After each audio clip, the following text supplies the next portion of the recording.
Salut à tous, c'est Pong de la chaîne, bienvenue sur cette vidéo qui aujourd'hui va parler de l'impact de la pensée sur le corps. En tout cas, je rebondis sur un hypnosaute de Donald Wood qui l'a fait en 2019 et qui expliquait pourquoi l'esprit euh, fonctionne réellement. En l'occurrence, il parlait sur le corps, donc il a pas mal partagé cette idée qu'on a, je pense, assez communément dans notre secteur d'activité, de dire que la pensée positive, la manière dont on va réfléchir et penser va impacter notre corps et va permettre de transformer un ensemble d'éléments biologiques de notre corps. Je trouve ça d'autant plus intéressant vu mes tests actuels par rapport aux hormones, à voir s'il y a une possibilité au travers des trans et d'un travail au quotidien d'influencer quelque chose. Là encore, c'est subjectif complètement parce que je n'ai pas de mesure.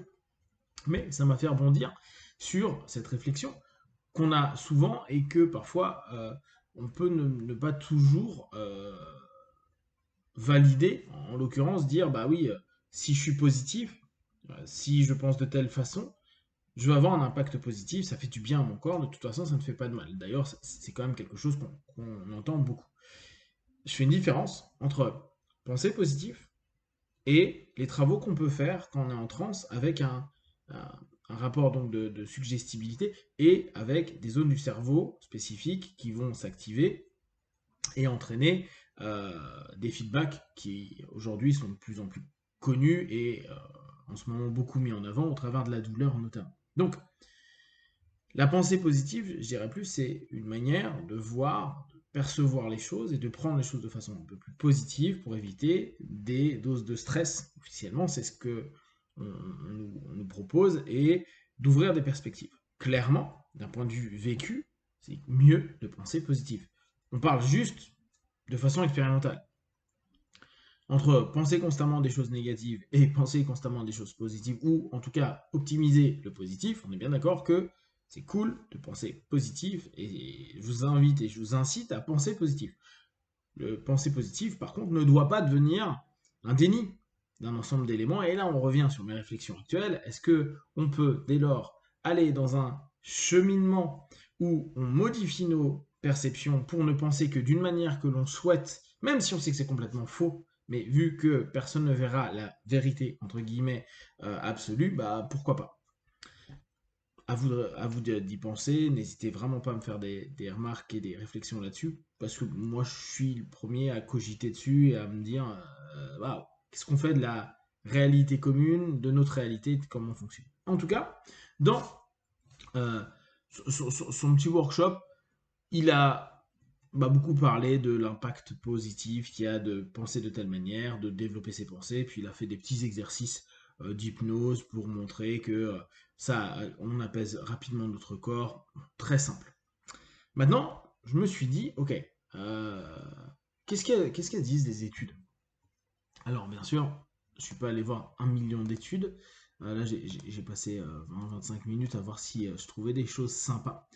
Et j'ai trouvé une étude de 2004 qu'on trouve sur Science Direct et ça a été fait par, je ne peux pas dire, si, Suzanne Segerstorm. Donc, j'ai bien aimé le titre, c'est l'optimisme et l'immunité. Ça, je trouve que ça touche vraiment un élément qui peut nous intéresser. Est-ce que les pensées positives ont toujours un impact positif, des effets positifs? Eh bien, là, il y a que l'abstract, mais je trouve que c'est intéressant parce que elle dit que c'est pas toujours le cas. On pourrait se dire, bah, je suis malade et je vais penser positif, donc les choses devraient euh, s'améliorer plutôt que penser négatif. Et elle dit, bah, pas vraiment, parce que ça va dépendre, selon elle, hein, selon son étude là, des stresseurs. En gros, si les stresseurs sont difficiles, c'est-à-dire complexes, persistants et incontrôlables, eh bien, le fait de penser positif n'apporte pas du tout du bon. Voire au contraire, ça fait pas du bien. Par contre, quand les stresseurs sont assez simples, c'est-à-dire bref, contrôlable et pas trop complexe. Là, par contre, la pensée positive amène du bon. Je trouve que c'est intéressant comme concept.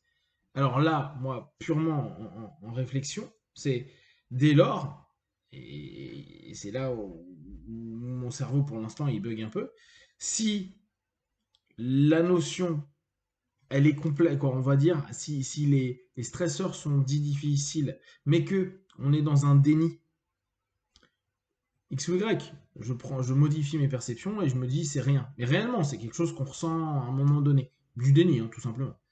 Est-ce que dès lors, la pensée positive, c'est-à-dire l'ensemble du cheminement qu'on va faire dans notre quotidien, va être positif? Sachant que le stresseur va souvent être, bien sûr, physiologique, mais aussi psychologique. Là, j'ai pas de réponse, mais je trouve cette notion et cette différence intéressante. Ça dépend des stresseurs. Après, c'est des stresseurs qui sont bien sûr physio, mais quel est l'impact de la perception du stresseur physio par la psyché? Et si le stresseur est dit difficile et que la perception est neutre, est-ce que l'impact est le même? Ça, je peux pas savoir, mais je trouve ça plutôt cool.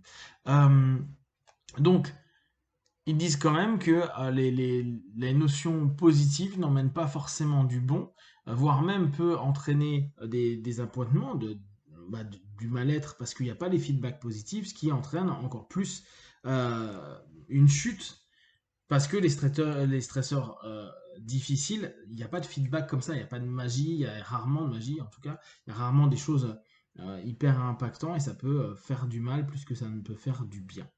Par contre, et ça je le lisais sur une autre étude, euh, alors attends, je sais plus si c'est là, non, c'est la longue. Euh,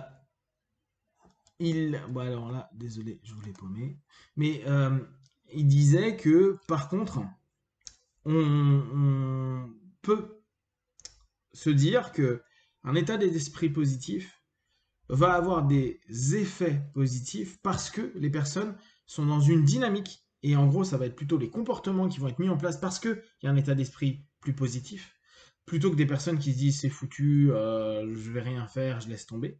Et c'est plus les conséquences que ça va donner plutôt que l'impact physiologique en tant que tel, mais c'est les comportements qui vont entraîner des décisions, des choix et des actions qui pourront avoir du positif. Donc ça c'est plutôt cool. Mais c'est pas parce que l'on pense positif. Et il y a l'autre article que j'avais trouvé sympa. Pareil, là, c'est un article que j'ai retrouvé sur Oxford Academics qui a été écrit par James Coyne et c'est un article de février 2010. En gros, ils ont fait, bon, l'idée c'était de se dire est-ce que la psychologie positive sur le cancer, et en tout cas ce qu'on peut porter sur le cancer, c'est positif ou pas, sachant qu'il y a, pour eux, ils mettent mauvaise science, des, des résultats exagérés et une médecine non prouvée. Et je vais juste vous faire sur l'abstract. Donc ils disent que beaucoup de personnes clament que la psychologie positive est bien bonne pour les personnes qui ont des cancers. Et ils disent que bon, ça semble très culturel, que c'est lié à des valeurs et des croyances. Leur but est juste de voir si justement toute cette littérature-là euh, a- est basée sur des retours factuels de personnes vivant le cancer. Et donc, ils ont examiné le rôle de facteurs positifs comme fighting spirit, etc.